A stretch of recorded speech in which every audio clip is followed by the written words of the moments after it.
batin. Dan di kesempatan kali ini kita melanjutkan perkuliahan kita. Ini pada masih di kampung atau udah pada balik?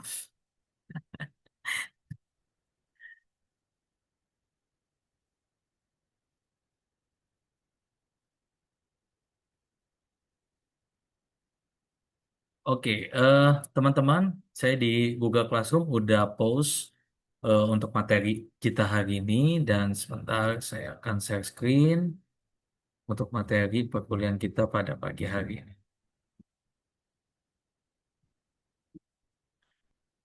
Bentar ya.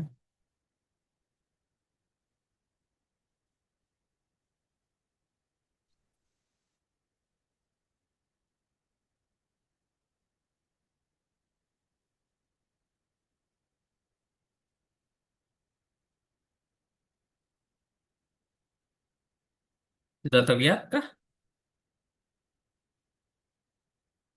Sudah, Pak. Sudah, Pak. Oke, teman-teman, hari ini kita belajar ada 3 topik ya. Jadi fokus saya di kesempatan kali ini di bab 2, kemudian lanjut ke bab 3. Ya, bab 3 belum semuanya, tetapi nanti akan saya lanjutkan di pertemuan minggu depan. Nah, di bab 2 kita akan belajar berkaitan dengan literatur review. Apa itu literatur review, fungsi dan tujuan itu seperti apa. Ya, jadi mohon diperhatikan baik-baik teman-teman walaupun kita online. Kemudian lanjut masuk ke bab 3, teman-teman belajar research design, desain penelitian, dan juga teknik atau metode pengumpulan data itu seperti apa.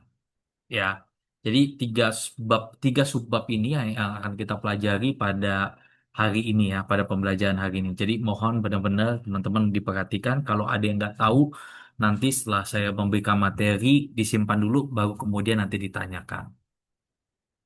Nah, teman-teman, di literatur review ya, literatur review atau kajian teori, kajian pustaka sama aja.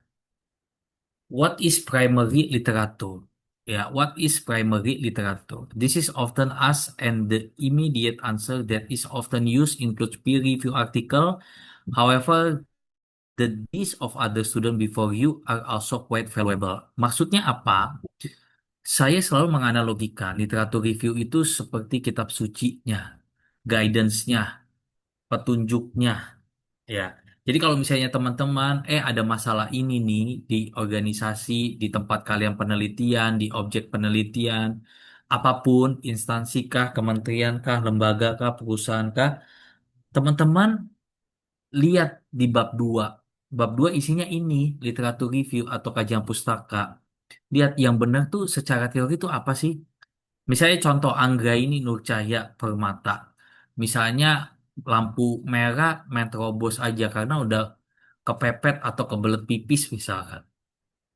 Nah, Angga ini geber tuh motornya atau mobilnya ngelewatin lampu merah. Kemudian nanti misalnya polisi nilang Angga ini. Nilangnya berdasarkan apa? Oh ini nih, pasal berapa? Pasal 713 misalkan. Kitab Undang-Undang Lalu Lintas. Lihatnya di mana? Di bab 2, teman-teman sekalian. Ya. Kemudian ya, misalkan contoh Ezra melakukan kesalahan dalam menyebarkan informasi melewati sistem informasi. Nggak sesuai. Kenapa nggak sesuai? Karena SOP-nya nggak dilakukan begitu. Harus dirancang misalnya ada antivirusnya terlebih dahulu atau ini buat bukan untuk konsumsi publik, tapi untuk konsumsi hanya internal perusahaan. Ya, karena diaturannya begitu. Jadi Ezra Khairan pun Permana melihatnya di mana? Lihat di bab 2. Karena bab 2 itu petunjuk. Ya, jadi fungsi dan tujuan di bab 2 itu adalah guidance teman-teman. Ya, guidance teman-teman yang benar tuh kayak gimana sih gitu. Secara teori, secara hukum, secara legalnya tuh gimana? Lihatnya di mana? Di bab 2. Makanya di bab 2 teman-teman sembari buka skripsi cutting ya yang udah saya post di Google Classroom, lihat deh isinya mulai dari definisi, faktor-faktor, itu ya, indikator, dimensi dan lain sebagainya. yang merujuk pada topik atau variabel yang kalian teliti. Contohnya, misalkan saya mau meneliti disiplin kerja. Berarti isinya di bab 2 mulai dari definisi, faktor-faktor apa sih yang menyebabkan disiplin, dampak positif disiplin itu apa, dampak negatifnya seperti apa indikator disiplin. All about mengenai variabel. Jadi apapun yang topik yang teman-teman ingin angkat, kalian jabarkan, detailkan di bab 2. Semakin detail semakin bagus. Ya, tujuannya untuk apa? Nanti di bab 4 kan bab 4 waktunya kalian menganalisa satu topik, satu masalah dikaitkan dengan teori. Teorinya ada di mana? Di bab 2. Jadi ini masalah, ini hasil penelitiannya, ya berdasarkan masalah yang ada, kemudian teman-teman kaitkan dengan teori yang ada di bab 2. Jadilah itu di bab 4.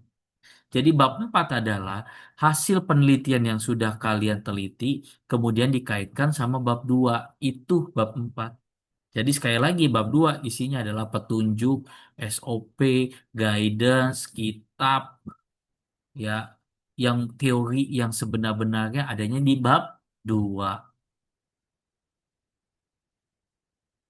Lalu what does the literature do? Ya, it describe, summarize, evaluate, clarify, integrated, synthesis, inform, and targets.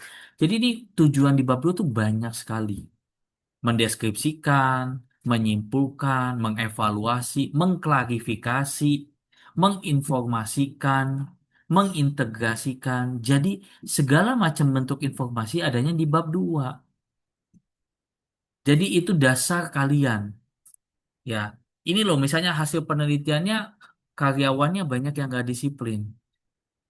Ya, so kalau nggak disiplin, yang harus dilakukan apa sama perusahaan? Perusahaan harus melakukan misalnya bikin aturan, bikin punishment. Dasarnya di mana? Di bab 2. Jadi kalau misalnya saya menghukum Angga ini karena melanggar lalu lintas, dasar hukumannya mana? Lihat di bab 2. Gitu ya. Misalnya saya menghukum Ezra Khairan karena nggak hati-hati dalam menyebarkan informasi. Dasarnya di mana? Di bab 2.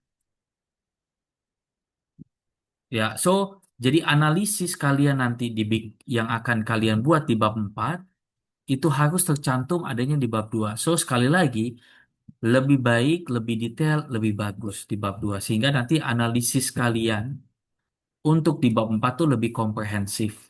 Gitu maksudnya. Bisa dipahami ya, teman-teman? Oi, Kafkia, Selvia, Adisti, Bisa, Alia, Pak. bisa ya? Bisa, Pak. Pak. Oke, sejauh ini masih aman. Nanti kalau nggak tahu di keep ya, disimpan ya, masih bingung ya. Oke, sekarang kita masuk ke bab 3, Research Design atau Desain Penelitian. Ya, kalau bab 2 isinya ya cuman gitu aja, literatur review, kajian pustaka ya, yang teman-teman harus pahami itu. Nah, sekarang kita mulai masuk di bab 3. Bab 3 ini cukup banyak. Ini bagian metodologinya. Saya bagi dua sesi pertemuan minggu ini, pertemuan ketiga dan pertemuan keempat. Ya, pertemuan keempat, desain penelitian. Ini bagian dari metodologi. Ya, teman-teman, banyak desain penelitian itu macam-macam, tipikalnya macam-macam. Ya, ada yang eksploratory. Eksploratory itu maksud dan tujuannya untuk apa? Untuk mengeksplor, untuk menggali informasi, situasi, ya, masalah yang terjadi, isu apa yang terjadi, fenomena apa yang terjadi di lapangan, ya, untuk kemudian diberikan solusi. Itu exploratory. Contohnya, a service provider wants to know why his customer are switching to other service provider. Maksudnya adalah si kayak Telkomsel, Excel gitu, Indosat pengen mengetahui kenapa dia pindah nih ke lain hati ke provider yang lain. Nah, itu exploratory. Kemudian ada descriptive study. Apa maksud dan tujuannya descriptive study? Descriptive study itu untuk menggambarkan, untuk mendeskripsikan, ya, situasi, kondisi terkait topik yang teman-teman sedang teliti saat ini. Ya, jadi itu descriptive study. Contohnya gimana? Kalau di buku, a bank manager want to have a profile of the individuals who have loan payment outstanding for 6 months and more. It would include details of their average age, earnings, nature of occupation, full-time or part-time employment status, and the like. This might help him to elicit further information or decide right away on the type of individual who should be made ineligible for loans in the future.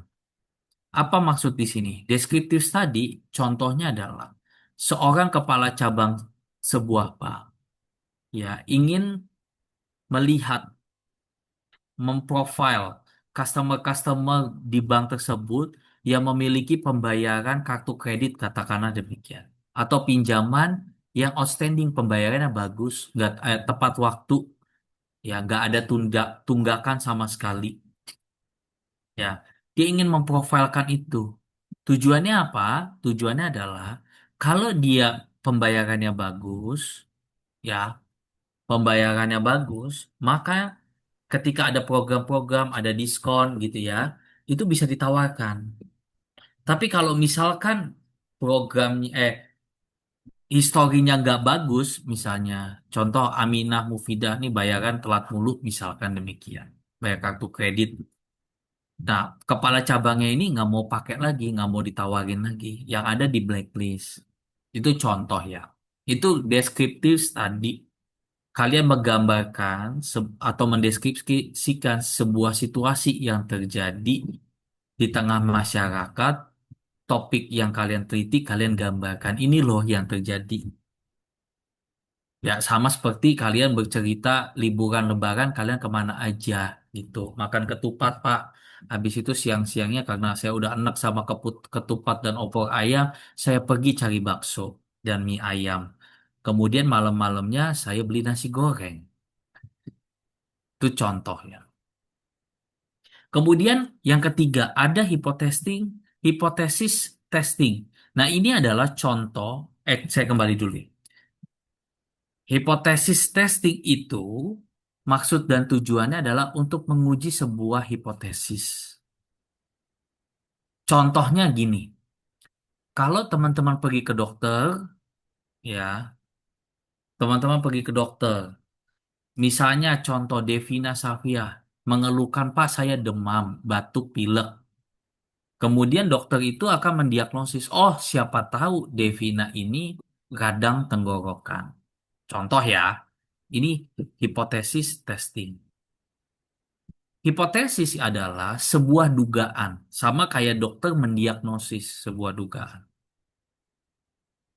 Ya, kemudian diuji. Contoh misalnya Devina nggak sembuh-sembuh, amit-amit ya, ini contoh aja. Nggak sembuh-sembuh, kemudian diuji. Diujinya gimana? Melalui cek darah di lab. Jadi diagnosis saya itu diuji, kok nggak sembuh-sembuh ya? Padahal saya udah kasih obat. Kemudian diuji di lab. Nah, dugaan saya misalkan terkena tipes misalkan. Ternyata pada saat uji lab, beneran terkena tipes misalkan demikian. Oh, berarti diagnosis saya benar. Tapi kalau diagnosis saya salah, berarti pada saat saya uji lab, uji cek darah, ternyata negatif nih. Oh, siapa tahu bukan tipes, tapi misalkan DBD. Ya, kan ada hasil labnya tuh dibandingkan dengan standar. Nah, hipotesis testing ini biasanya dipakai untuk pendekatan kuantitatif. Ya, pendekatan kuantitatif. Contohnya siapa? Contohnya misalnya pendekatan kuantitatif itu anak-anak S1, PAP, manajemen. Sementara teman-teman APD biasanya itu descriptive study. Ya, kalian menggambarkan sebuah situasi, studi kasus, ya kualitatif, deskriptif, mendeskripsikan ini loh yang terjadi atas permasalahan ini. Saya gambarkan, itu ya. Jadi hipotesis testing sekali lagi contohnya yang paling sederhana teman-teman menguji. Jadi contoh lain misalkan teman-teman pas saya punya usaha, usaha saya coba kasih gimmick deh Pak, buy one get one. atau kasih apa merchandise kah, diskon kah, ini berpengaruh nggak sih Pak dengan penjualan saya? Nah, diuji, ini hipotesis testing, diujinya gimana? Apakah diskon berpengaruh nggak terhadap penjualan, kenaikan penjualan saya? Ya, itu contoh-contoh sederhana. Lanjut. Ya, jadi teman-teman udah bisa pahami ya. Jadi desain penelitian itu banyak hal. Ya, ada yang teman-teman menguji, mendiagnosis, ada yang teman-teman mengeksplorasi, ada yang teman-teman mendeskripsikan, menggambarkan sebuah situasi, ada yang menguji hipotesis. Ya, teman-teman udah paham sampai sini? Aisyah, Fajriyah, Meka, paham nggak? Paham, Pak. Paham ya, jangan ngantuk ya. Paham ya. Jadi ada tiga desainnya yang punya tujuannya beda-beda. Pokoknya desain itu beda-beda. Jadi kayak misalnya saya mau pergi ke Jawa, ya bisa lewat Pantura, bisa lewat tol, bisa naik pesawat, kayak gitu. Jadi kita bisa mencapai tujuan itu dengan pendekatan yang beda-beda. Tujuannya beda-beda. Ada yang nguji, ada yang deskripsiin gitu ya. Oke, sekarang yang ketiga, saya mau bahas metode atau data collection method. Ya, metode pengumpulan data. Nah, teman-teman harus pahami, metode pengumpulan data itu ada banyak hal. Ya, dibagi menjadi dua. Ada yang kuantitatif, ada yang kualitatif. Ya, di pertemuan sebelum Lebaran kemarin, saya udah jelasin ke teman-teman. Kalau yang kuantitatif hitung-hitungan, berarti pakainya apa? Kalau kuantitatif, Anissa Putri Amelia. Kalau kuantitatif, hitung-hitungan, biasanya dia pakainya apa? Teknik pengumpulan datanya yang teman-teman suka isi tuh. Oke, Google Form, Pak. Betul, Google Form tuh apa? Survei berupa kuesioner. Kemudian yang kedua, kalau kualitatif sebenarnya banyak ya, tapi saya langsung differentiate dua aja. Kalau misalnya kualitatif, apa? Asyifa Ramatia. Wawancara, Pak. Betul. Wawancara, kalian observasi, observasi itu ngamatin, kalian dokumentasi, studi literatur, itu kualitatif. Oke, kita masuk ya sedikit demi sedikit ya. Nah, sekarang sumber data itu tuh dibagi menjadi dua. Di dalam buku Umas sekarang itu dibagi menjadi dua. Ada data primer, ada data sekunder. Data primer adalah data yang kalian dapatkan pada saat kalian observasi langsung ke lapangan, turun langsung ke lapangan. Jadi contohnya misalnya Asifa tadi survei kepuasan pelanggan, survei mengenai seberapa besar minat konsumen ketika mendapatkan diskon. Survei itu bagiin Google Form. Ya, ataupun Asifa mau wawancara nih, wawancara, ada keluhan apa sih teman-teman? Wawancara itu. Nanti kemudian Asifa rekap. Ya, itu data primer. Sementara data sekunder adalah data yang kalian dapatkan dari sumber yang sudah ada, sumber lain yang kalian nggak nyari sendiri gitu, turun langsung ke lapangan sendiri. Contohnya apa? Data laporan keuangan, data yang dihimpun dari pemerintah, misalnya data dari Badan Pusat Statistik misalkan. Ya, data dari mana? Dari katadata.com misalkan, dari internet. Ya, itu adalah data sekunder. Ya, jadi teman-teman harus bisa bedakan data primer dan data sekunder. Data primer dan data sekunder dua-duanya dipakai dalam penelitian. Ya, nah kecenderungannya, persentasenya lebih besar kalau teman-teman yang rumpun ilmunya sosial, seperti misalnya APD, gitu ya, manajemen, PAP, PB, itu kebanyakan persentasenya data primernya lebih banyak. Kenapa? Karena teman-teman ngambil datanya turun ke lapangan. Baru kemudian kalian analisa. Sementara kalau teman-teman kalian yang di akuntansi, ASP, nah itu lebih banyak menggunakan secondary data atau data sekunder yang dia dapatkan dari mana? Dari BPS, dari kantor akuntan publik, dari pajak, kantor pajak gitu ya. Yang dia dapat kemudian dia olah, kemudian dia analisa. Ya, tetap kedua-duanya sama-sama penting. Kedua-duanya dipakai dalam penelitian. Tergantung persentasenya lebih besar yang mana. Ya, teman-teman bisa pahami itu. Kemudian, nah, metode pengumpulan data ini yang tadi saya tanyakan. Ya, tadi saya tanyakan. Ada yang bentuknya interview, kemudian kedua kuesioner, ketiga other methods of data collection. Jadi ketiga metode pengumpulan data ini. Kemudian kita bahas satu persatu berkaitan dengan interview. Ya, interview dibagi menjadi dua. Ada unstructured, ada structure. Apa itu unstructured dan structure? Jadi kalau unstructured, teman-teman datang tuh langsung ya ke lapangan.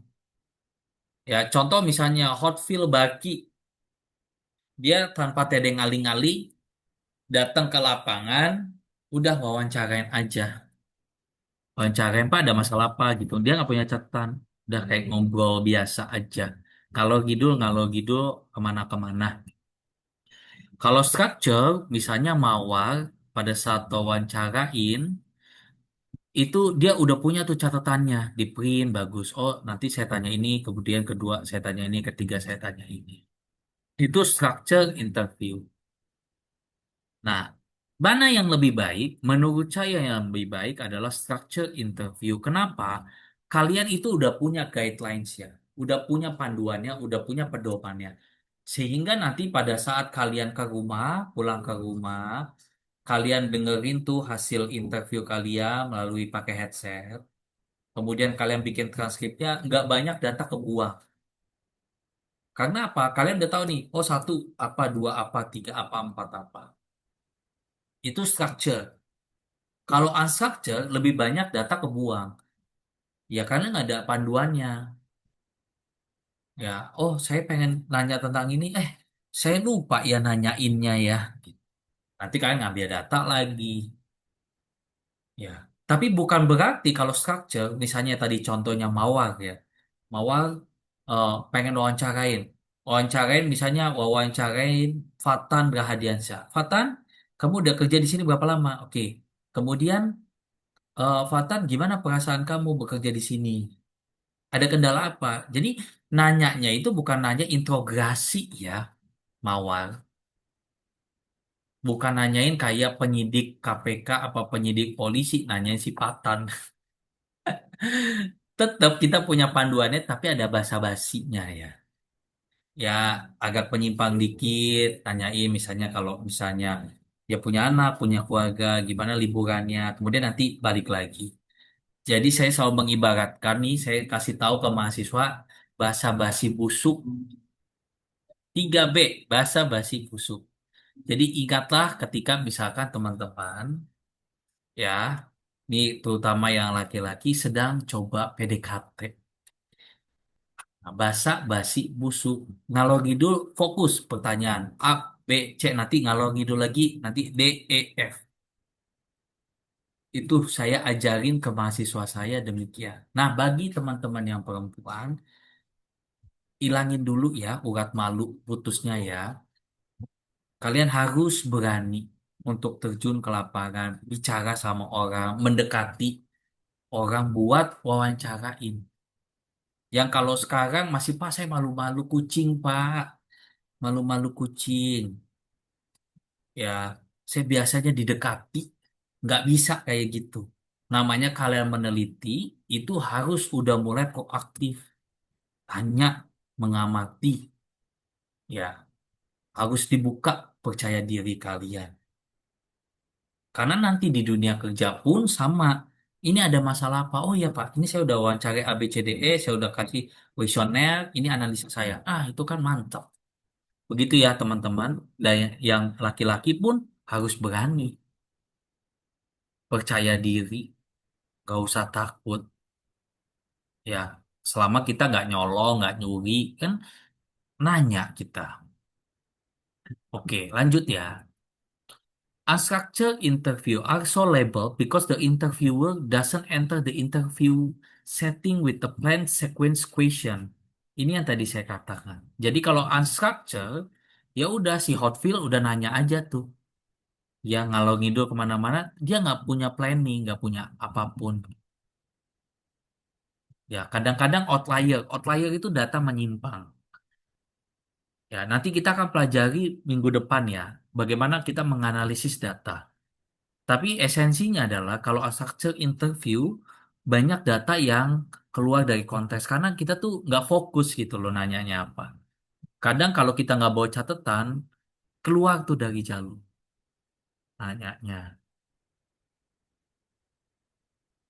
Kemudian apakah unstructured interview ini tidak penting? Penting juga teman-teman, penting. Tetapi sebaiknya digunakan itu bukan pada saat kalian benar-benar untuk bab 4 ya. Ngambil data, hasil data. Unstructured interview biasa dipakai untuk di mana? Di bab satu.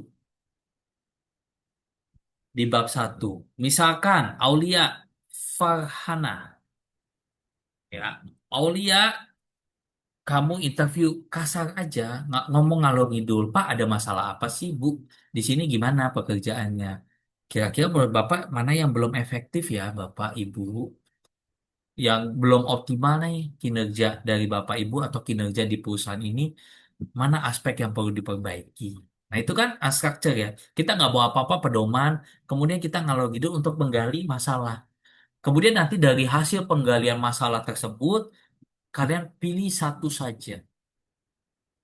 Kalian pick one, pilih satu. Nah, itu structure interview. Ya, kan teman-teman sudah memilih topik kan? Nah, kalau karena sekarang udah memilih topik, karena memang saya sudah minta teman-teman pilih satu topik, ya, ini nggak dipakai. Tapi nanti dipakainya pada saat kalian praktek langsung dalam skripsi gitu ya. Kalian ngalor ngidul, kalian brainstorming lah intinya. Unstructured interview itu kalian brainstorming. Ini loh kendalanya, kalian bisa list loh. Masalahnya A, B, C, D, E. Kemudian kalian tinggal pilih satu, Aulia. Oh, saya mau pilih ini aja deh. Yang memungkinkan buat saya buat turun ke lapangan, nanyanya enak, sumber datanya atau yang saya wawancarain udah dapet gitu. Kemudian structure interview. Kalau structure interview sekali lagi teman-teman udah punya panduan. Teman-teman sembari lihat di Google Classroom, lihat skripsi cutting kalian. Di bagian lampiran itu ada pedoman atau panduan pertanyaan wawancara. Teman-teman bisa lihat di bagian lampiran. Kenapa? Jadi panduan atau pedoman pertanyaan wawancara itu selalu merujuk pertanyaan penelitian bab satu, rumusan masalah. Jadi katakanlah, Pak, saya punya rumusan masalah itu ada tiga toh. Kalau di buku panduan penulisan skripsi itu namanya pertanyaan penelitian. Sama aja sebenarnya, rumusan masalah atau pertanyaan penelitian. Yang penting teman-teman nggak bingung ya. Pak, saya punya pertanyaan penelitian ada tiga, katakanlah demikian. Berarti panduan pertanyaan wawancara lebih dari tiga. Kenapa? Karena kalian kan tanya basa-basi dulu dong. Bapak, Ibu, selamat pagi. Gimana kabar hari ini? Kan nggak mungkin dong. Misalnya contoh ya, Aulia tiba-tiba, Bapak suka nggak sama saya? Langsung tembak gitu aja. Misalnya Fatan Rahadiansyah lagi suka sama seseorang wanita. Kemudian Fatan langsung tembak tuh. Kamu suka nggak? Saya pertama kali lihat kamu jatuh cinta gitu. Terus Fatan langsung, kamu mau nggak jadi pacar saya? Kan nggak gitu dong konsepnya.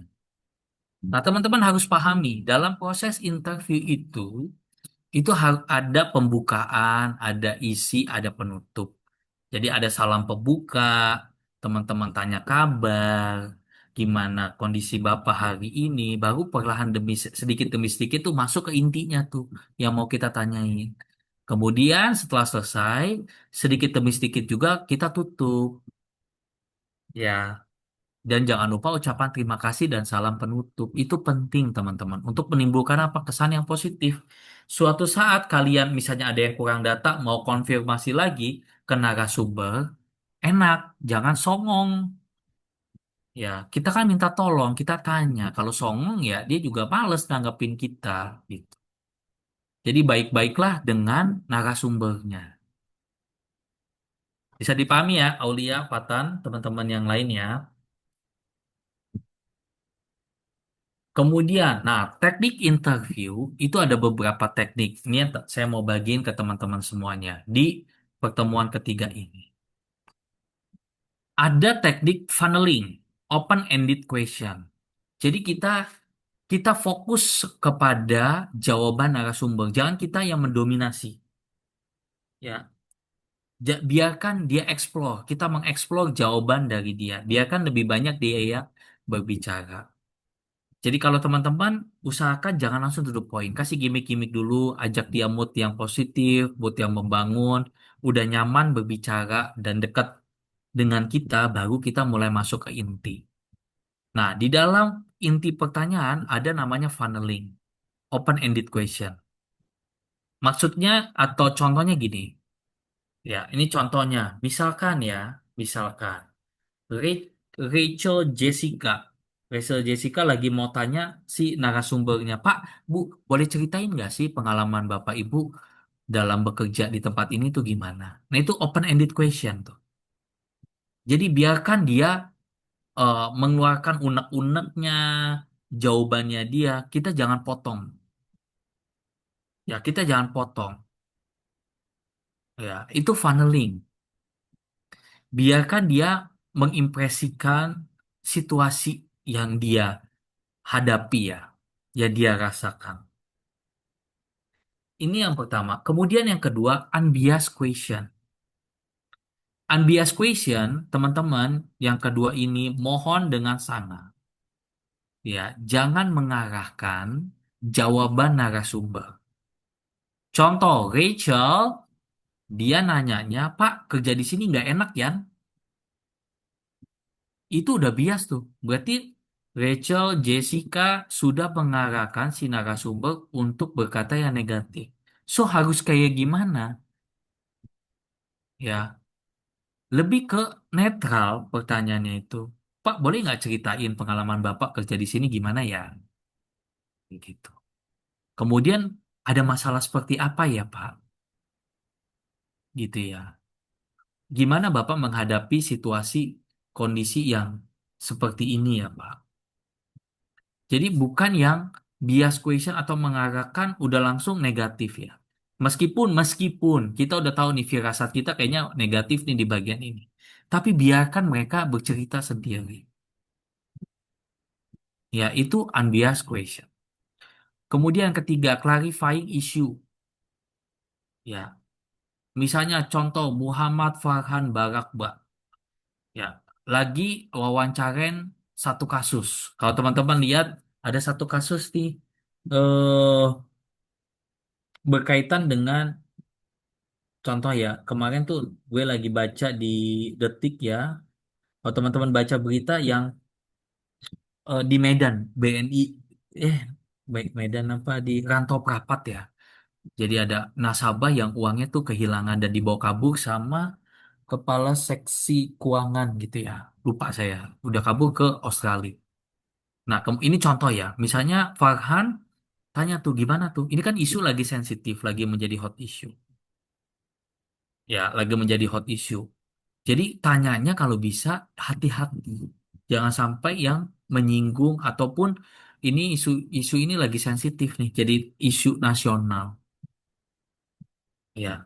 Oleh karena itu, supaya dia nyaman untuk menceritakan, bangun dulu yang positif, mulai dari pertanyaan-pertanyaan ringan, kemudian untuk pertanyaan klarifikasi isu ini, buatlah kalimat pertanyaan itu yang senyaman mungkin, yang nggak bias. Karena apa? Ketika misalnya kita mengklarifikasi sebuah isu dan terlalu menyudutkan si narasumber, itu yang dikhawatirkan dia nggak objektif tuh. Langsung kayak defense. Jadi esensi hasil penelitiannya itu nggak dapet ya. Jadi kalimatnya diparafrase, dibuat lebih wise ya. Yang ini clarifying issue. Kemudian ya, hindari kalimat yang apa ya, eh close, bukan yang open-ended question gitu ya, tapi lebih banyak mengeksplor. Jadi contoh misalnya, Arif Muharram. Misalnya Arif Muharram, saya tanya Arif, Arif, kamu setuju nggak ya kalau misalnya pemerintah bikin kebijakan WFH seminggu 1 hari misalnya? Nggak setuju, Pak. Udah selesai. Nggak gitu. Tetapi kita menginginkan narasumber ini apa open-ended question itu tadi. Jadi bikin pertanyaan yang mengeksplor narasumber itu untuk berbicara banyak. Jadi bukan yang case close. Kamu setuju apa enggak? Baik apa buruk? Positif apa negatif? Bukan yang pilihan A, B, C, D, E. Enggak gitu. Ya. Jadi helping the respondent to think through issue. Jadi biarkan mereka mengeksplor, eh, berpikir terkait dengan pertanyaan kita. Jadi jawaban mereka tuh panjang lebar. Nah, itu kita lebih suka tuh. Kenapa? Kalau semakin semakin narasumbernya ini cerita banyak, anggaplah dia curcol, oh semakin enak tuh buat digali. Karena udah nyaman sama kita, berbicara sama kita. Ya, kita bikin pertanyaan juga yang nggak menyinggung perasaan dia, ya, yang ada basa-basinya, ada kelucuan di dalamnya, sehingga mereka tuh nyaman untuk komunikasi dengan kita. Oke, lanjut ya. Lalu di dalam proses interview, jangan tangan kosong ya, teman-teman. Ya, jangan tangan kosong. Ya, di pertemuan 2 minggu yang lalu, saya udah sampaikan ke teman-teman, biasanya saya ke lapangan itu bawa 3 alat. Alatnya apa aja? Taking notes, notes kecil, recorder, kemudian HP. Notes ini tujuannya untuk apa, teman-teman? Untuk pencatat nih. Kalau ada catatan penting, kemudian ini loh pertanyaan-pertanyaan yang mau saya wawancarain ini. Taking notes. Kemudian tape recording, ya, untuk merekam pembicaraan selama saya wawancara. Tapi minta izin dulu, ya, karena itu punya mereka loh, hak mereka loh. Minta izin, ini Pak, datanya nggak disebarkan. Hati-hati juga berkaitan dengan data. Ya, kalau Pak saya nggak punya tape recorder, ya udah pakai HP aja. Tapi jangan lupa HP-nya nanti dipakai juga buat foto, buat dokumentasi, buat observasi, lihat ada detail-detail kecil yang teman-teman bisa amati tuh. Nah, kemudian teman-teman sekalian, ada beberapa hal dalam proses interview. Sebentar. Nah, teman-teman, ada beberapa teknik. Ada yang teman-teman datang langsung. Pada saat mungkin 3-4 tahun lalu ya, saya ngajarin anak angkatan 19 APD ya, itu di saat peralihan COVID kalau saya nggak salah ya. Nah, itu eh, mereka ada tanya saya, Pak, bolehkah saya nggak ketemu langsung? Jawabannya boleh. Ya, pada saat kalian wawancara, tapi harus kalian sendiri, bukan orang lain.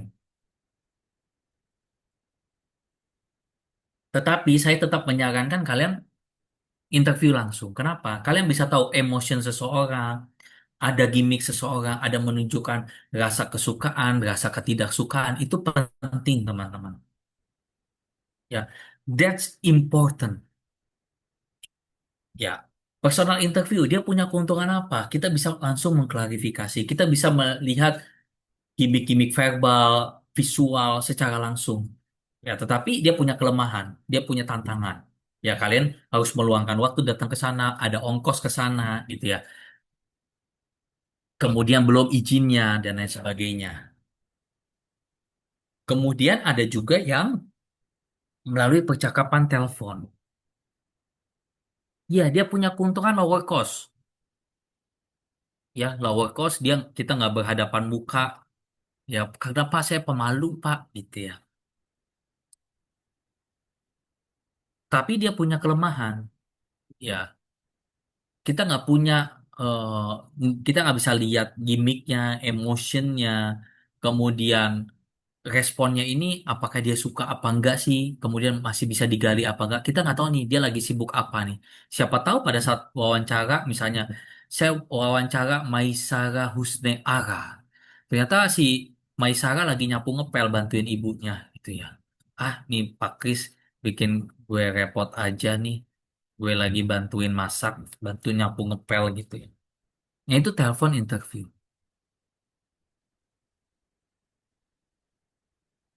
Kemudian ada beberapa tips dalam interview. Ya, ada beberapa tips dalam interview. Misalnya Aisyah Aulia Rahma. Aisyah misalnya mau wawancarain. Aisyah, ada beberapa tips nih. Pertama, teman-teman interview itu yang direkam itu harus izin. Ya, jangan sampai Aisyah nggak minta izin. Kalau perlu izinnya misalnya teman-teman lihat deh, itu ada surat ya. Nah, teman-teman bisa urus nih surat dari sekarang ke akademik belajar. Minta ke Mas Ferry. Pak, saya mau neliti di perusahaan ini. Ya, minta dari sekarang belajar. Oke? Sehingga nanti pada saat skripsi kalian udah tahu nih step-stepnya. Nah, khusus untuk interview minta izin. Kemudian kedua, kamera bisa digunakan untuk foto, tapi sekali lagi minta izin. Kalau misalnya Aisyah Aulia, kamu mau interview, mau take foto, tapi nggak diizinkan sama si pemilik perusahaan atau si wawancara, apakah boleh diblurkan Aisyah?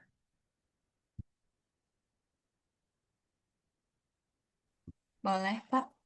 Iya, betul sekali Aisyah. Jadi boleh ya, teman-teman.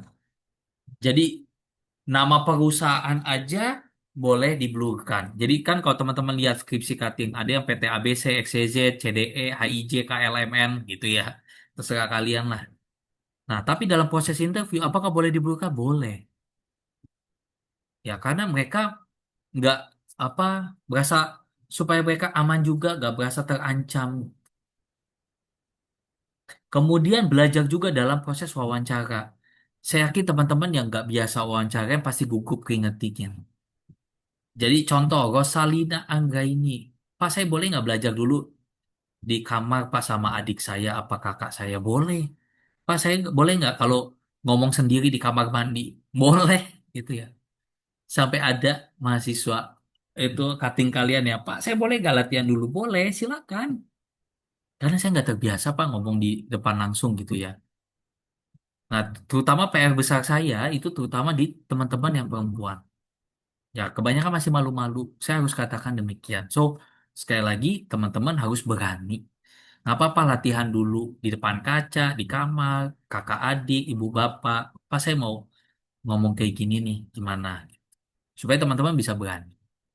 Ya. Kemudian, nah, di dalam proses pengumpulan data ada administrasi. Ya, sekarang meskipun teman-teman UTS-nya baru bab 1 sampai 3, mulai diurus administrasi. Minta izin. Ya, biasakan. Minta izin ke bagian akademik, lantai 2, SFD. Ya, sama kating-kating kalian pun sama. Saya minta demikian. Karena kalian mau ngambil data. Nah, pada saat ngambil data, usahakan udah punya surat resminya. Kalau misalnya ditanya, Pak, ini surat resminya. Kalau saya pengen neliti di sini, Pak, bagian dari tugas perkuliahan saya. Ini Pak surat resmi dari kampus, saya tujuannya kalau bisanya Bapak mau diblurkan, saya akan blurkan.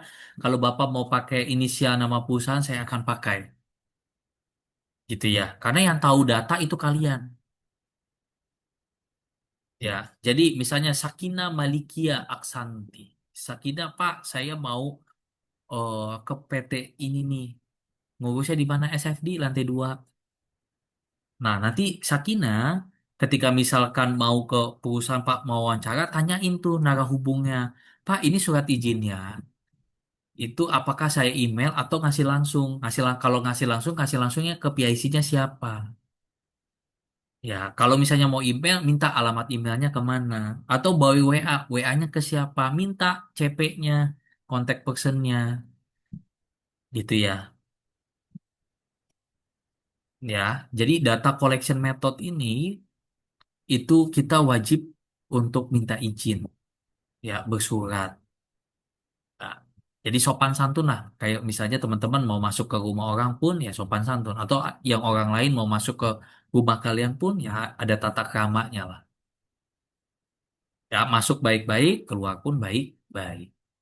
Kemudian kuesioner design, ya, kuesioner design. Nah, di dalam membuat pertanyaan wawancara, ya, ada satu case begini, teman-teman sekalian. Ini 3 tahun yang lalu ya, saya meneliti 2 tahun apa 3 tahun lalu meneliti di MRT, tahu ya, Mass Rapid Transport ya, MRT, PT MRT, sama 2 kolega dosen saya lainnya. Dan ini yang saya lakukan, kita totally email, minta izin segala macam, kemudian dia disposisi ke yang bersangkutan gitu ya. Kemudian ada kalanya nanti teman-teman mohon perhatikan, dia minta dulu pertanyaan yang akan ditanyakan karena dia sibuk. Ya, it's okay. Itu normal, teman-teman. Karena dia juga punya kesibukan. Kita juga nggak bisa ganggu. Kan kita minta tolong, ibaratnya. Kalau misalnya dia butuh pertanyaannya lebih dulu nih, ya, silakan kirimkan pertanyaannya terlebih dahulu. Sehingga nanti pada saat kalian wawancara tuh nggak buang-buang waktu. Apakah itu normal? Ya, normal. Dan itu lumrah terjadi. Ya, misalnya Hilya Sulamayati. Pak, saya mau wawancara nih Pak ke sini. Tuh, kebetulan yang mau saya wawancara ini bosnya langsung, Pak. Tapi dia nggak punya waktu yang banyak, Pak. Jadi saya inisiatif bikin pertanyaan dulu, kemudian saya email, Pak. Boleh nggak, Pak? Boleh. Oleh karena itu, ketika mau maju perang nih, siapin senjatanya dulu. Kalian udah siap nih. Ya, ini loh pertanyaan wawancara saya. Kemudian bikin covernya, cover letter. Nanti saya tunjukin ya. Nih, di bagian sini ya. Cover letter itu, saya jump dulu ya. Cover letter tuh begini ya. Jadi di bagian atas itu kayak menunjukkan saya tuh siapa, misalnya saya Hilya, mahasiswi APD UNJ, lagi mau neliti topik ya ini, saya butuh kesediaan Bapak untuk menjawab beberapa pertanyaan wawancara yang udah saya buat. Nah, itu cover letter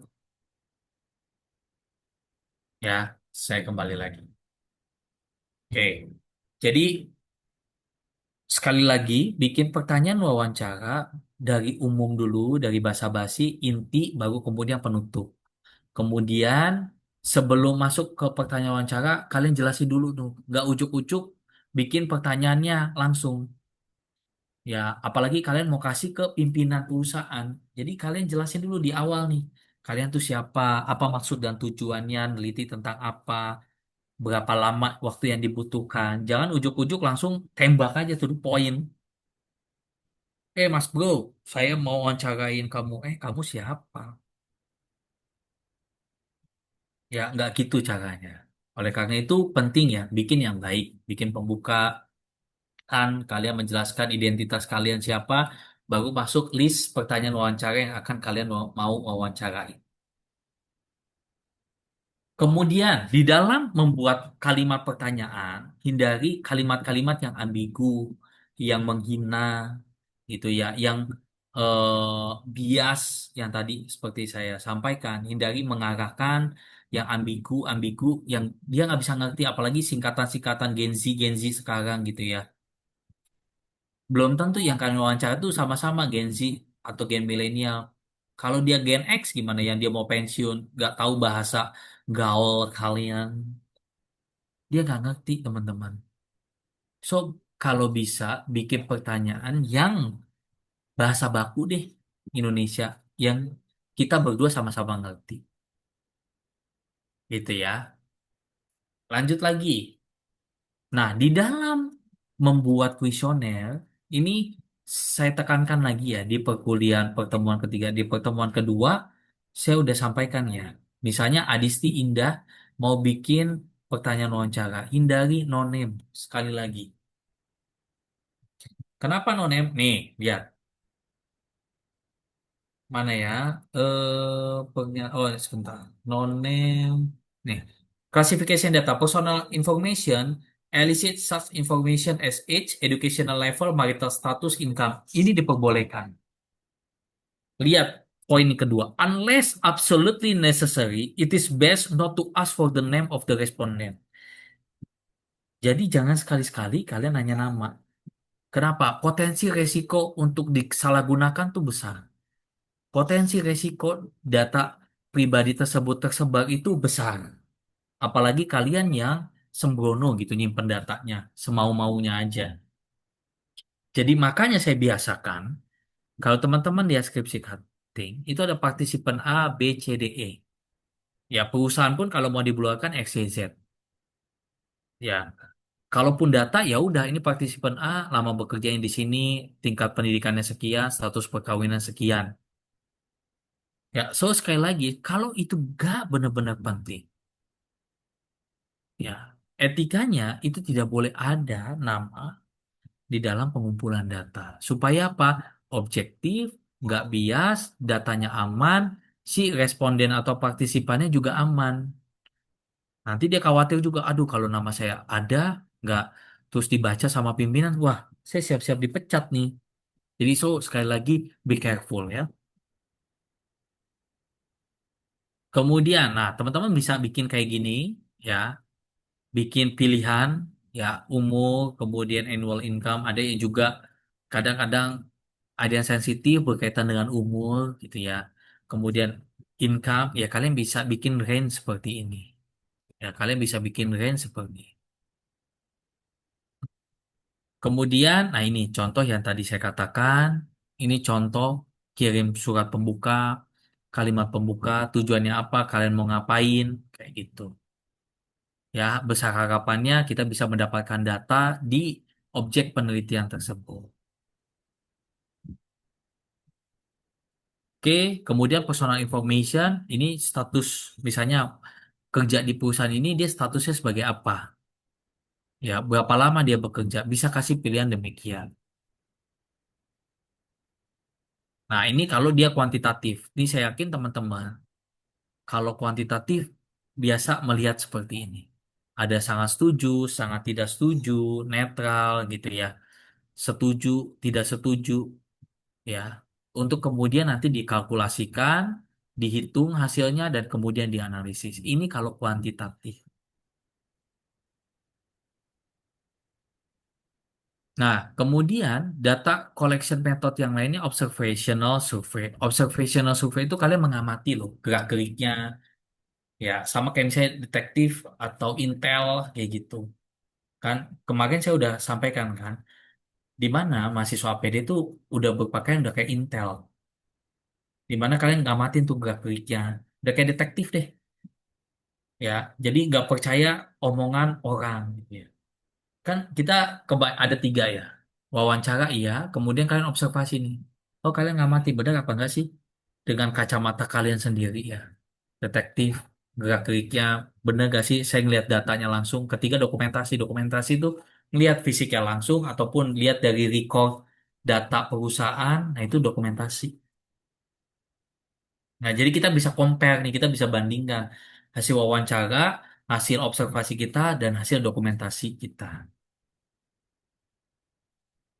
Oke, itu aja dari saya di pertemuan ketiga ini. Ini saya escape, saya stop share. Silakan teman-teman kalau ada yang ingin ditanyakan, ada yang masih bingung, ada yang ingin didiskusikan, silakan.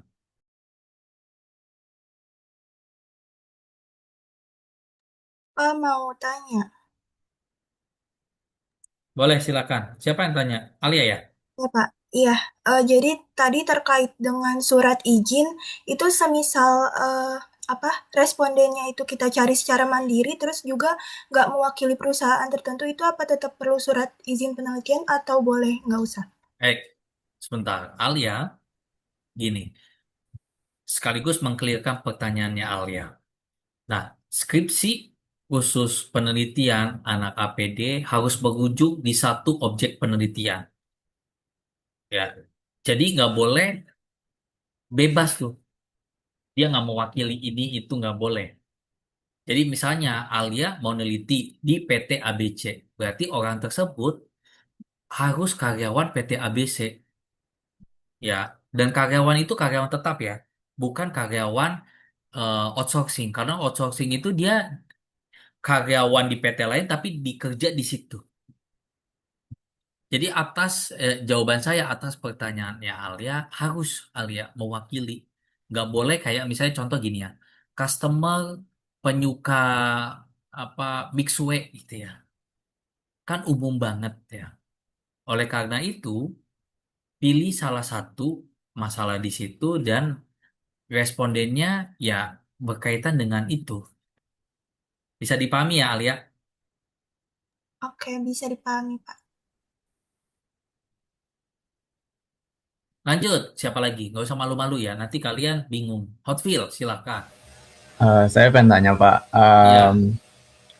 kalau buat wawancara sendiri itu ada ketentuan yang diwawancara gitu gak Pak? Misal kayak minimal berapa orang ataupun maksimal yang diwawancara kayak gitu.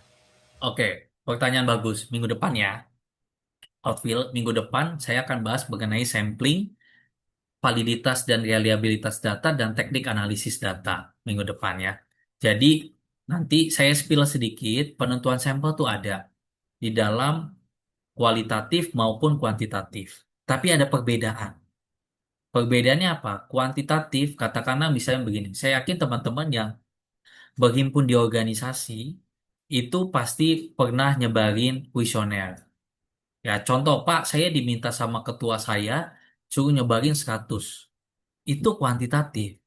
Tapi kalau kualitatif, nggak sampai 100. Kalian yang ada dengerinnya juga mumet, belum ngomongnya, udah kehabisan ludah, tenggorokan sakit, apalagi radang, batuk lagi. Capek. Nah, pendekatan kualitatif itu berbeda. Nggak banyak-banyak. Ya, nggak banyak-banyak. Nggak sampai 100, 10 lah, 8 lah, 7. Itu kualitatif. Ya, begitu ya Hotfield ya. Nanti lebih detailnya saya akan bahas di minggu depan ya. Oke, siap. Makasih Pak. Oke, lanjut. Siapa lagi yang mau tanya?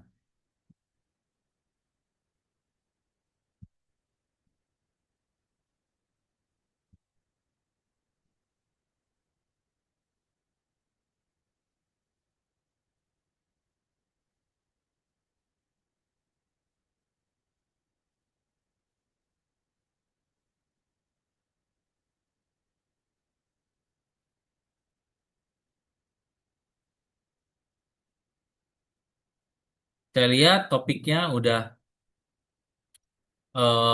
masuk semuanya berkaitan dengan itu, penelitian kalian.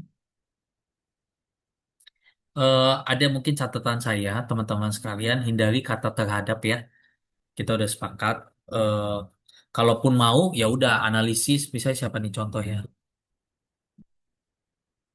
Oh, Farah, Farah Rizky Anggaini. Kemudian nanti kamu bisa paraphrase lagi kalimatnya. Kemudian Linda Kirani, kata-kata yang ada terhadapnya bisa diparaphrase ya. Karena kalau terhadap itu kayak kita imbal balik ya, hubungan. Sementara kita cuma satu aja. Itu komentar saya.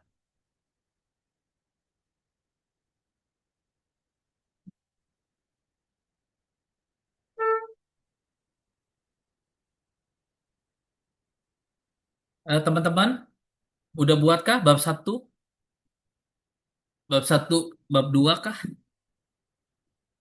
Oi, udah buat belum? Oke, minggu depan saya akan berikan nanti pengumpulan bab satunya ya. Jadi mulai minggu depan bab satu karena udah pertemuan keempat bab satu, terus sampai nanti UTS itu udah komplit bab satu 2 3 supaya progres kalian saya evaluasi nih.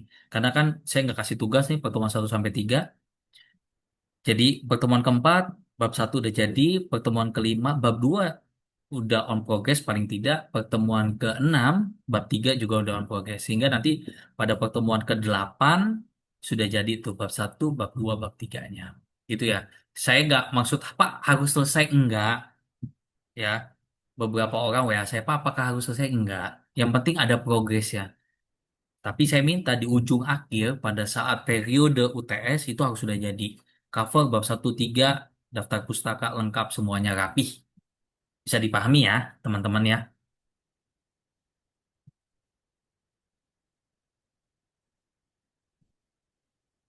Oke, kalau nggak ada lagi, paling kita cukupkan perkuliahan kita pada pagi hari ini ya. Bapak mau Aminah. nanya, Oh iya, Aminah. kalau Silakan. kalau untuk objek penelitian yang mahasiswa itu apa perlu juga Pak surat izin penelitiannya? Oke, pertanyaan bagus. Teman-teman, oke. Sebentar ya, saya sembari lihat.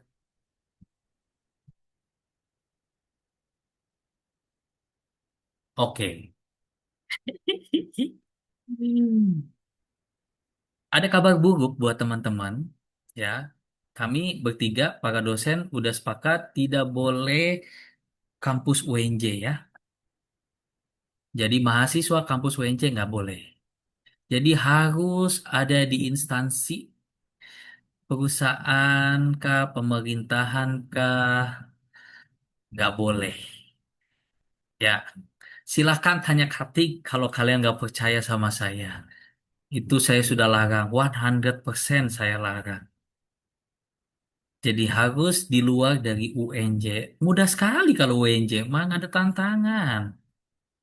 Ya, silahkan. Topik-topiknya overall nggak jadi masalah. Saya cuma kasih komen terhadapnya. Kemudian pertanyaannya Aminah bagus gitu ya. Ini contoh sebentar ya. Ini Hana di Zamira ini oke. Rumah Sakit PON. Kemudian PT Tugu ini bagus. Kafkia. Lanjut lagi. PTY Mawar oke. Transjakarta oke. CV Abadi oke. Pokoknya di luar dari UNJ mahasiswa segala macam ya. Harus ada satu objek penelitian. Tidak boleh mahasiswa, tidak boleh UNJ. Kalian itu anak vokasi. Kalian itu akan magang, akan bekerja nantinya, ataupun kalian akan berwirausaha.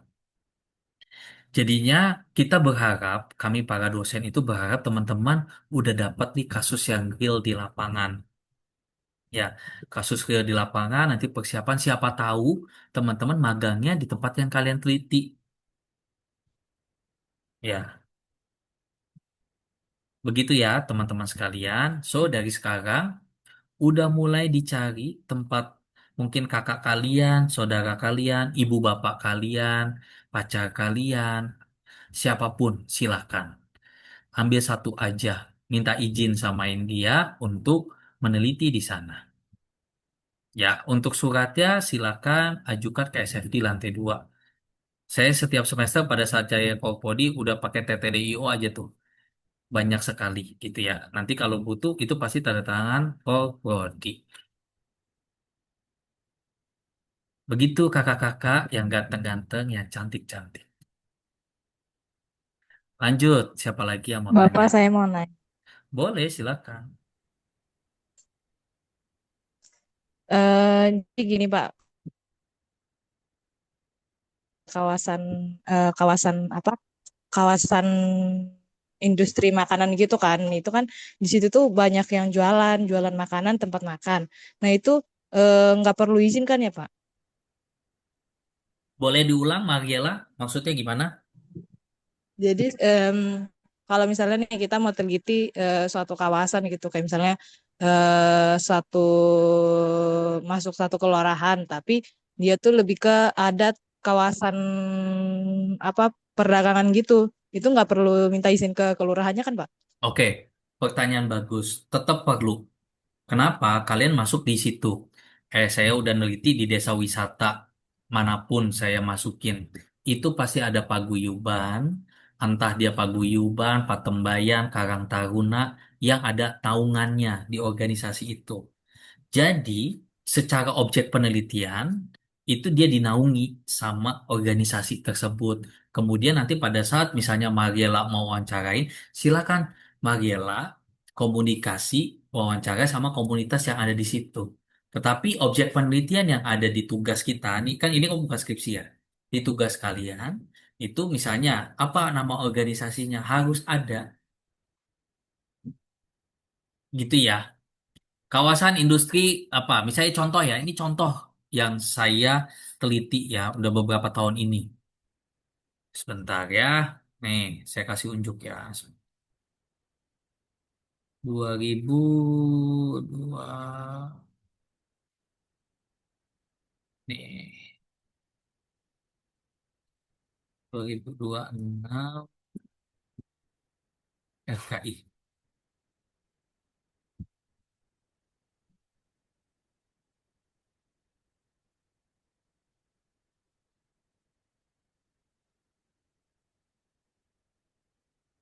Bentar, saya lagi open.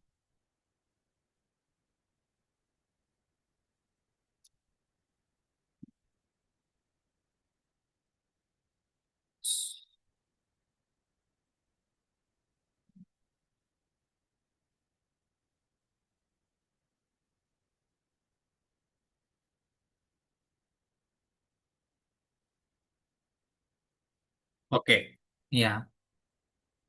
Contoh. Contoh. Oke. Ini proposal riset penelitian saya untuk di tahun ini. Kalian lihat, bisa lihat kan? Oi, Mariela, kelihatan nggak teman-teman yang lain? Bisa ya? Kelihatan. Nah, ini contoh. Misalnya secara umum saya nggak katakan itu di mana. Ya, Virtual Reality Based Training untuk pengembangan green skill dan service excellence menuju industri pariwisata yang berkelanjutan. Lokasi penelitian saya di mana nih? Di Desa Wisata Pulesari, gitu ya. Sama saya tuh mau ngambil Desa Wisata Penting Sari.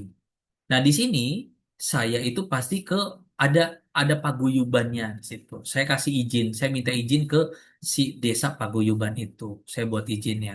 Kemudian nanti saya wawancaranya sama orang dan masyarakat di desa situ. Bisa dipahami ya, Mariela.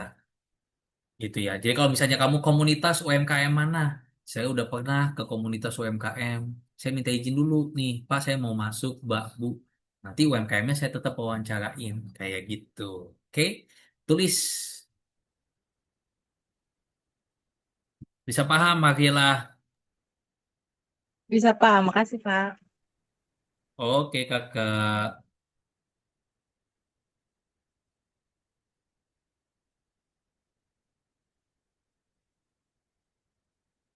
Bapak mau tanya, Ya, lanjut. kalau misal nelitinya di satu MKM gitu, tapi misal kan kalau MKM gitu kan masih kecil, terus kalau misal kayak pegawainya itu nggak sampai lebih dari 10 itu berarti nggak apa-apa, Pak.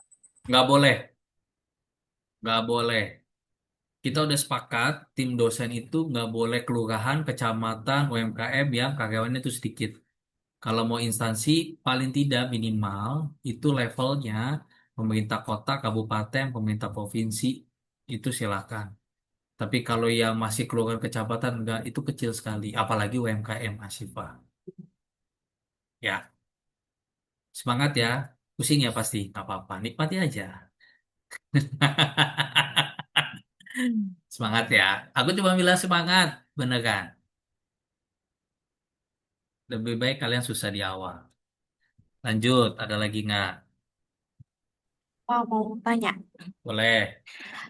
kalau lingkupnya startup gitu, tapi hanya satu departemen gitu, boleh nggak, Pak? Berapa berapa karyawan? Ya sama tadi kayak Siva di bawah 10. Nggak bisa. Oke, oke Pak. Oke. Bapak, kalau semisal di atas 10, tapi sekitar range 10 sampai 15 orang, Oke, gini ya, teman-teman sekalian. Kenapa sih kita bikin eh, kalian harus tahu dulu ya, kita nih tim dosen udah rapat, kita udah sepakat. Ya, kesepakatan itu bukan tahun ini aja, dari tahun 2019. Angkatan 2019 berarti dari tahun 2022. Ya, kenapa kita tuh membuat teman-teman itu nggak kasih yang mudah, tetapi langsung kasih yang sulit. Pertama, kalau kasih yang mudah seperti levelnya startup, kelurahan, yang range karyawannya itu sedikit sekali, apa yang mau diteliti di sana? Karena dia masih merintis di sana, teman-teman sekalian. Terkecuali gini, terkecuali nanti semester depan kalian mau bikin project untuk startup, itu cocok, beneran cocok. Tapi dalam konteks penelitian kita saat ini, itu tidak cocok. Kenapa nggak cocok? Karena lingkupnya masih kecil, masih sedikit. Apa yang mau kalian teliti dan juga apa dalam konteks implikasi atau dampaknya itu tidak yang besar, hanya sedikit banget. Oleh karena itu, kami ngambil kesimpulan untuk objek penelitian itu dibuat sama seperti kalian bikin skripsi.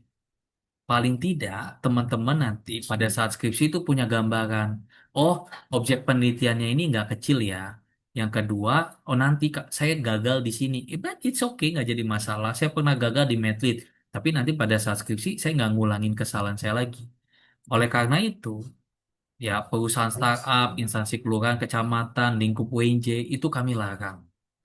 Ya, kalaupun bentuknya CV, PT, silakan, nggak jadi masalah. Mau Pak, PT-nya kecil, nggak jadi masalah Pak. Ya minimal karyawannya gimana Pak? Atau gini, kemarin ada yang Pak dia saya kayak misalnya Pak Jamkrindo kah, Askrindo atau kantor cabang pembantu silakan. Kantor cabang pembantu kan juga punya karyawan range 20-50 karyawan, it's okay, pakai aja. Tapi saya nggak mau yang lingkupnya tuh hanya kecil. Ya di bawah 20, apalagi di bawah 10, apalagi yang levelnya UMKM. Kalian nggak dapat ilmunya beneran. Ya, silahkan. Tapi jangan yang terlalu ekstrim. Ya, saya kasih kelonggaran, ya 20-50 masih it's okay, masih masuk akal. Tapi di bawah 20, apalagi 10 atau UMKM bahkan, dia punya karyawan yang kadang karyawan itu harian, cuma satu dua. Ya, terkecuali tadi kayak misalnya Mariela, dia komunitas. Nah, komunitas boleh ya. Komunitas kamu wawancarain 4-5 UMKM, silahkan aja.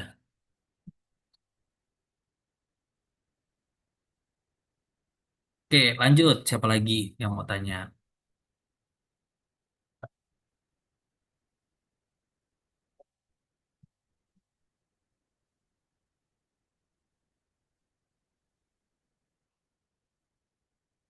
Devina, kamu jangan pusing dong.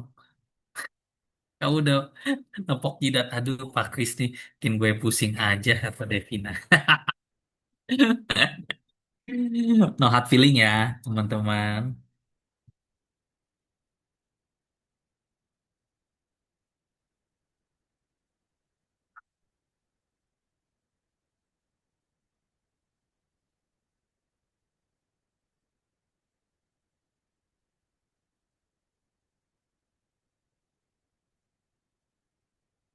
Oke, paling itu aja ya dari saya.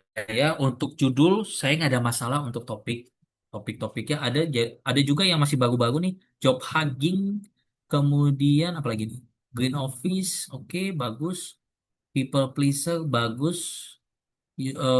Strategi UGC bagus. Beberapa topik-topik menurut saya keren-keren. Kalian bagus pemilihan topiknya. Tinggal nanti harus objeknya ya harus diperbaiki. Ya, saya apresiasi perjuangan kalian. Mumpung Pak objek penelitian itu ada di mana? Di bab 3. Ya, objek penelitian adanya di mana? Bab 3. Tepatnya di waktu dan tempat penelitian. Ya, waktu dan tempat penelitian adanya di bab 3. So, kalau pas saya masih di bab 1, bab 2, ya udah nggak apa-apa. Karena nanti pun kalian akan ke bab 3. Nah, nyicil dari sekarang. Oke, itu aja dari saya, teman-teman. Tetap semangat ya. Jangan patah arang. Ya, karena memang demikian harus dilalui sama teman-teman sekalian. Perjalanan sulit kan, life is never flat. Hidup itu nggak selalu mulus, ada lika-likunya. Sama kayak perkuliahan. Oke, dari saya itu aja teman-teman sekalian. Saya tutup dan akhiri. Assalamualaikum warahmatullahi wabarakatuh. Sehat selalu, tetap waras ya. Jangan patah semangat. Bye-bye semuanya, sehat-sehat. Terima kasih Bapak. Makasih, Sama-sama. Pak. Saya izin live ya. Pak.